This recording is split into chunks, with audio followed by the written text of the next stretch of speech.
जय हिंद दोस्तों, कैसे हैं आप सभी? आशा करता हूँ एकदम अच्छे होंगे। तो आज ही हमारी क्लास सेकंड रहने वाली है जिसमें पढ़ेंगे वृद्धि एंड विकास। वृद्धि और विकास क्या होता है इसके बारे में पढ़ेंगे। चलिए शुरू करते हैं। देखिए, जो हमारी क्लास रहने वाली है पेपर 2 और पेपर 1 दोनों के लिए रहने वाली है। चलिए देखते हैं। देखिए, ये हमारी पहली यूनिट है जिसमें हम विकास की अवधारणाएँ और सीखने के साथ इसके संबंध, क्या संबंध होते हैं, विकास की क्या अवधारणाएँ होती है और इसके साथ सीखने के संबंध क्या होते हैं। चलिए देखते हैं। देखिए, निर्भरता से स्वायत्तता की ओर, जो हमारा विकास है वो जब हम बच्चे होते हैं यानी जन्म होता है हमारा तो हम वो किसी न किसी पर निर्भर होते हैं। चाहे वो माता हो, पिता हो, भाई हो, बहन हो। हमारा जो रहना, खाना-पीना, सुसु-पोटी सब वो है निर्भर होता है किसी न किसी पे जो हमारी केयर करता है। चाहे वो माता हो, पिता हो, भाई हो, बहन हो, कोई भी। फिर धीरे-धीरे जैसे-जैसे हमारा धीरे-धीरे वृद्धि होती है, जैसे धीरे हमारा धीरे विकास होता है और हमें अधिगम करते हैं, हम मैच्योर होते हैं, तो हम खुद से ही अपना कार्य करना शुरू कर देते हैं। खुद से अपना कार्य करते हैं, खुद से ही अपना खाना बनाना, कपड़े पहनना आदि। चलिए देखते हैं हम फ़ोटो के माध्यम से देखते हैं और देखिए, देखिए, देखिए छोटा बच्चा है, इसकी केयर करनी पड़ती है और यहाँ पर ये देखिए अब ये मैच्योर हो चुका है। इसका विकास हो चुका है, तो अब ये खुद से अपना कार्य करना शुरू कर देता है। खुद से अपना कार्य करता है। चलिए आगे देखते हैं। 1 सेकंड,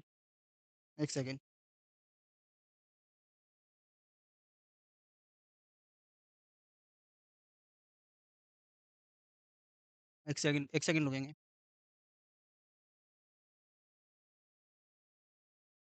देखिए, जो बच्चे का विकास होता है किस प्रकार होता है? देखिए, बच्चे का जो विकास होता है, वो गर्भ से लेके कब्र तक होता है, नहीं गर्भ से शुरू होता है, माँ के गर्भ से शुरू होता है और कब्र तक जाता है।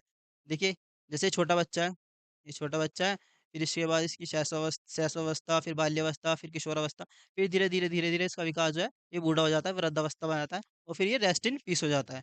यानी कि विकास कब चलता है? अंत तक चलता है, गर्भ से लेके कब्र तक जन्म से लेके मृत्यु तक विकास चलता है। चलिए आगे देखते हैं हम,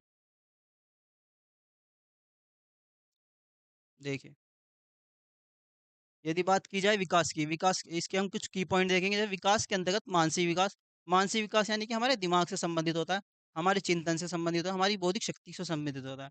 यदि हम बात करें सामाजिक विकास की, जो बच्चे का वो जैसे कि आप समाज में रहते हो, समाज के नियम, कायदे, कानून, तौर तरीके सीखते हैं। दोस्तों में रहते हैं, यारों में रहते हैं, पड़ोसियों में रहते हैं, तो वो सामाजिक विकास होता है हमारा।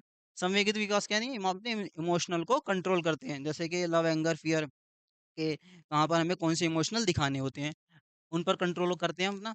बौद्धिक पक्षों में परिपक्वता आती है, उसे हम विकास कहते हैं। उसे हम क्या कहते हैं? विकास कहते हैं। आगे देखेंगे हम विकास बाहरी और आंतरिक दोनों है। विकास जो हमारा आंतरिक भी होता है और बाहरी दोनों होता है। चलिए आगे देखते हैं हम। विकास का हम सीधे-सीधे मापन नहीं कर सकते। सामाजिक नैतिक विकास का मापन नहीं कर सकते, केवल हम मानसिक विकास का मापन कर सकते हैं। यदि यदि इसकी बात हम करें तो हम सामाजिक और नैतिक विकास का मापन नहीं कर सकते, हम केवल मानसिक विकास का मापन कर सकते हैं। हम आईक्यू के कॉन्सेप्ट्स के द्वारा मापन कर सकते हैं इसका मानसिक विकास का। हम सामाजिक विकास का मापन नहीं कर सकते, ना ही नैतिक विकास का। क्यों नहीं कर सकते? क्योंकि हम ये नहीं पता लगा सकते कि सामाजिक विकास किसी का कितना हुआ है और नैतिक विकास किसी का कितना हुआ है, ये हम नहीं माप सकते। चलिए आगे देखते हैं हम।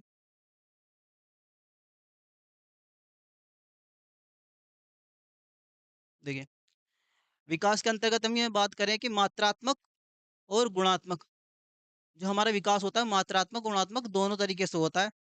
क्वांटिटेटिव और क्वालिटेटिव दोनों तरीके से होता है। आगे हम बात करें विकास वृद्धि के बिना भी संभव है क्योंकि कुछ व्यक्तियों का भी आकार और ऊंचाई या भार नहीं बढ़ता, परंतु उनमें नैतिक विकास, सामाजिक विकास और बौद्धिक विकास अवश्य होता है। यानी कि आप देखिए, जब किसी की वृद्धि नहीं हो पाती, वृद्धि से रुक जाता है, वृद्धि नहीं हो पाती, तो लेकिन ऐसा नहीं है उसमें नैतिक विकास नहीं होगा या सामाजिक विकास नहीं होगा। उसका नैतिक विकास भी होता है और सामाजिक विकास भी होता है, समाज में घुल मिलता है और नैतिक तौर तरीके भी सीखता है वो। और उसका मानसिक विकास भी होता है, बौद्धिक क्षमताएँ भी बढ़ती हैं, तर्क शक्ति करने की क्षमता भी बढ़ती है। आगे देखेंगे हम प्रगतिशील, प्रगतिशील का मतलब क्या होता है? कार्य में बढ़ोतरी होना या फिर उन्नति होना हमारी और धीरे-धीरे हमारा हमारा जो विकास होता है उसमें बढ़ोतरी होना। आगे हम देखें क्रमिक, यानी कि जो विकास है वो क्रमिक चलता है। जैसे कि हम उठना सीखेंगे, फिर बैठना सीखेंगे, फिर चलना सीखेंगे, फिर दौड़ना सीखेंगे। ऐसा नहीं हम सीधे दौड़ना शुरू कर देंगे। आगे देखते हैं हम अपना पूर्वानुमेय। पूर्वानुमेय यानी कि पहले से ही विकास जो है पूर्वानुमेय होता है। पहले से हम कुछ अंदाज़ा लगा लेते हैं कि किसी की हाइट कितनी बढ़ेगी या किसी की कौन कितना तेज़ होगा। ऐसे ही हम किसी कोई हेल्दी रहेगा उसके बारे में हम अनुमान लगा लेते हैं। अब देखिए विकास जो कैसा होता है बहुदिशात्मक होता है, नहीं फैला हुआ होता है। मानसिक विकास, संज्ञानात्मक विकास, शारीरिक विकास, ऐसे। आगे हम देखते हैं विकास में वृद्धि समाहित होती है। आगे हम चलते हैं।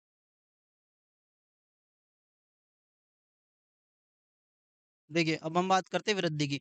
वृद्धि से तात्पर्य शरीर के आकार में वृद्धि से है, जैसे वजन, लंबाई और आंतरिक अंगों का बढ़ना। शरीर के आकार में वृद्धि से हमारे शरीर का जो आकार है उसमें वृद्धि होती है और हमारे शरीर में समय-समय पर परिवर्तन होते रहते हैं। हमारे आकार बढ़ते रहते हैं, अंग बढ़ते रहते हैं। ठीक है, आगे देखेंगे हम मात्रात्मक परिवर्तन अर्थात वह परिवर्तन जिसे हम माप सकते हैं। मात्रात्मक परिवर्तन कौन से होते हैं जिसे हम माप सकते हैं? जैसे कि हमारी हाइट, हमारा जो वेट होता है उसे हम माप सकते हैं, वे होते हैं मात्रात्मक परिवर्तन। आगे देखते हैं हम, आकार में वृद्धि के अतिरिक्त शरीर में अन्य परिवर्तन भी होते हैं। इनमें शारीरिक अंगों के रूप में परिवर्तन, जब हम छोटे होते हैं, तो हमारे जो शारीरिक अंग होते हैं शारीरिक अंग उनमें भी परिवर्तन होता है समय-समय पर। जैसे हमारा वृद्धि और विकास होता है उसमें उनमें भी परिवर्तन होते रहते हैं। चलिए आगे देखते हैं, उनकी जटिलताओं में, जब हम छोटे होते हैं हमारे जो हाथ होते हैं, पैर होते हैं बहुत सॉफ्ट होते हैं, लेकिन धीरे-धीरे उनमें जटिलता आती है, मजबूत होते हैं। आगे हम बात करें उनके प्रकारों में, देखिए जब हम छोटे होते हैं तो हमारे जो कार्य होते हैं, कार्य करते हैं हम, तो कार्य करने की एफिशिएंसी कम होती है। लेकिन जैसे-जैसे हम बड़े होते हैं हमारे कार्य की करने की एफिशिएंसी ज़्यादा हो जाती है। आगे हम देखेंगे सोचने-समझने की योग्यता। सोचने-समझने की योग्यता और कौशलों में भी वृद्धि होती है हमारे। हमारी स्किल भी डेवलप्ड होती है। आगे हम देखेंगे, देखिए यदि बात किया वृद्धि का जो स्वरूप कैसा होता है, वृद्धि का जो स्वरूप होता है वो भारी होता है। क्योंकि जैसे आप देखें, मेरी आप मुझे देख सकते हैं कि मेरी हाइट कितनी है या फिर मेरा वेट नाप सकते हैं, ऐसे हम देखते हैं। आगे देखते हैं वृद्धि कुछ समय के बाद रुक जाती है। यानी कि जो हमारी वृद्धि है वो कुछ समय के बाद रुक जाती है। क्योंकि वृद्धि क्या होती है, निश्चित होती है, कुछ समय के बाद रुक जाती है। जैसे कि लंबाई, आगे हम बात करेंगे, वृद्धि क्रम में नहीं चलती। जो वृद्धि है वो क्रम में नहीं चलती। जैसे कभी शरीर का हमारा भार बढ़ता है और कभी हमारे शरीर की लंबाई बढ़ती है, क्रम में नहीं चलती। आगे देखेंगे हम, देखिए, आगे हम यदि बात करें परिपक्वता यानी मैच्योरिटी, देखिए कभी-कभी ये एग्ज़ाम में जोकत यूँ आ जाता है, बिल्कुल इस तरह से ही आ जाता है। जैसे कि आनुवांशिक विन्यास के पूर्व निर्धारित रूप से प्रकट होने की प्रक्रिया परिपक्वता कहलाती है। आगे हम बात करें, यह हेरिडिटी से रिलेटेड होती है। ये हमारी कैसे रिलेटेड होती है? हेरिडिटी से रिलेटेड होती है। और परिपक्वता को यदि हम एक भाषा में समझें, एक एक थ्योरी में समझे तो अ, पूरी तरह से विकसित होना, यानी कि हमारा पूरी तरह से विकसित होना, हमारा पूरी तरह से विकास होना। जैसे कि आप अभी मैच्योर हो, हम अभी मैच्योर हैं, मैच्योरिटी आना, समझदारी आना। बड़े होने पर मैच्योरिटी आती अपने आप आ जाती है। मतलब जब आप बड़े होगे तो धीरे-धीरे से आपके अंदर मैच्योरिटी आ जाएगी। चलिए आगे देखते हैं हम। देखिए, यदि हम आप बात करें विकास के आयाम की, विकास के आयाम जैसे कि शारीरिक विकास, अब ये शारीरिक विकास में आता है गत्यात्मक विकास। गत्यात्मक विकास क्या होता है? गतिक विकास, यानी कि बालक के शारीरिक विकास से जुड़ा होता है। ये हमारे जो बालक होता है उसके शारीरिक विकास से जुड़ा हुआ होता है। जैसे मांसपेशियों का विकास हो गया, तुम्हारा हड्डियों की क्षमता और उन पर नियंत्रण, धीरे-धीरे उन पर नियंत्रण होगा। जैसे कि मैं पेन पकड़ता हूँ तो मेरा अब इस पर नियंत्रण है, कंट्रोल रहेगा। आगे हम बात करेंगे, गामा के विकास में बालकों के चलने, दौड़ने, कूदने, भोजन करने आदि विषयों को शामिल किया जाता है। आगे हम देखेंगे, देखिए इसे 2 भागों में बाँटा जाता है, सूक्ष्म गतिक कौशल या फिर स्थूल गतिक कौशल। सूक्ष्म गतिक कौशल यानी कि फाइन मोटर स्किल्स, और यदि स्थूल गतिक कौशल कहें तो ग्रॉस मोटर स्किल्स। सूक्ष्म आगे हम बात करेंगे, जो सूक्ष्म गतिक कौशल होता है इसमें, इनमें मांसपेशियों का कम उपयोग होता है। जो हमारी मांसपेशियाँ होती हैं इनमें कम पे उपयोग होता है, जैसे कि राइटिंग करना, कटिंग करना, स्विच ऑन, जैसे कि आपके घर में प्लग होते हैं, स्विच ऑन करना और स्विच ऑफ करना, ईटिंग फूड, इस तरह से चम्मच से लेके हम फूड खाते हैं, बेल बजाना किसी की, या फिर पियानो बजाना या फिर गिटार बजाना, इस तरह से। इनमें कम मांसपेशियों का प्रयोग होता है।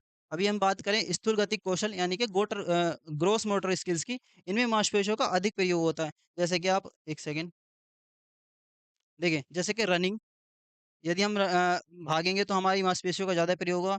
स्विमिंग, जंपिंग, वेट लिफ्टिंग, हम वेट लिफ्टिंग करेंगे तो भी हमारी जो मांसपेशियाँ है उसका ज़्यादा का प्रयोग होगा। चलिए आगे देखते हैं हम। देखिए, हम देखेंगे मानसिक विकास, संज्ञानात्मक विकास और बौद्धिक विकास। यानी कि हमारे सोचने की शक्ति, समझने की शक्ति, चिंतन करना, तर्क करना, समस्या का समाधान करना, ये हमारे मानसिक विकास से संबंधित होता है। यदि हम बात करें सामाजिक विकास की, तो बच्चा जब समाज में रहता है, समाज के तौर तरीके सीखता है और उसका सामाजिक विकास होता है। संवेगी विकास की बात करें तो जैसे कि लव, एंगर एंड फ़ियर। यानी कि बच्चा अपने संवेगों पर कंट्रोल करता है, उसे पता होता है कहाँ पर क्या करना होता है। जैसे कि आप एक फ़िल्म देखने जाते हैं, मूवी देखने जाते हैं, तो आपको पता होता है कब हँसना है, कब रोना है, कब गुस्से वाला मुँह बनाना है, ठीक है? आगे हम बात करते हैं नैतिक विकास की, यानी कि सही और गलत के बीच का जो अंतर होता है, हमें नैतिक विकास कहते हैं उसे। यदि हम बात करें आगे भाषा विकास की, देखिए जब बच्चा छोटा होता है, तो वो उसकी अपनी अब अलग अपनी कुछ भाषा होती है। धीरे-धीरे जैसे बड़ा होता है, वो लैंग्वेज सीखता जाता है।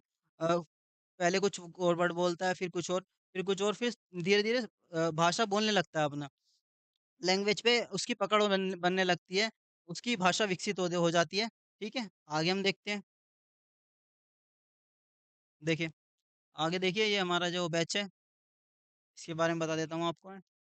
परम बैच, इसका जो टाइम टेबल है बता देता हूँ। देखिए अमित सर हैं, सुबह करंट अफ़ेयर ले रहे हैं 8 बजे, और ये हमारे वासु सर हैं, जो 8:45 पे ले रहे हैं मैथ्स, और हमारे रीज़निंग वाले सर हैं, जो शेखर सर हैं, ये 10:30 बजे, और हमारे जो जीएस वाले सर हैं, ये कौन है? साहिल सर, तो 6 बजे जीएस ले रहे हैं। हिस्ट्री जो ले रहे हैं, वो कौन ले रहे हैं? अमित सर 7 बजे, और ये जो हिंदी ले रहे हैं, ये 8 बजे ले रहे हैं, उदय सर। अच्छा, ये किसके लिए बैच है? एसएससी, जीडी और आरपीएफ, एनटीपीसी। चलिए, आगे यदि आगे टाइम चेंज होगा तो हम आपको बता देंगे, इन्फॉर्म कर देंगे, ठीक है? ये हमारा बैच है, सार बैच 2.0। इसमें हम बात करें यदि ईवीएस की, तो ईवीएस कौन पढ़ा रहे हैं? अमित सर। और यदि बात करें सीडीपी की, तो आपको मेरे द्वारा पढ़ाई जा रही है। और यदि बात करें उदय सर की, ये आपको हिंदी पढ़ा रहे हैं। और यदि बात करें वासु सर की, ये आपको पढ़ा रहे हैं मैथ 12 बजे, पेपर 1 और पेपर 2 के लिए। मिलते हैं नेक्स्ट क्लास में, जब तक के लिए जय हिंद।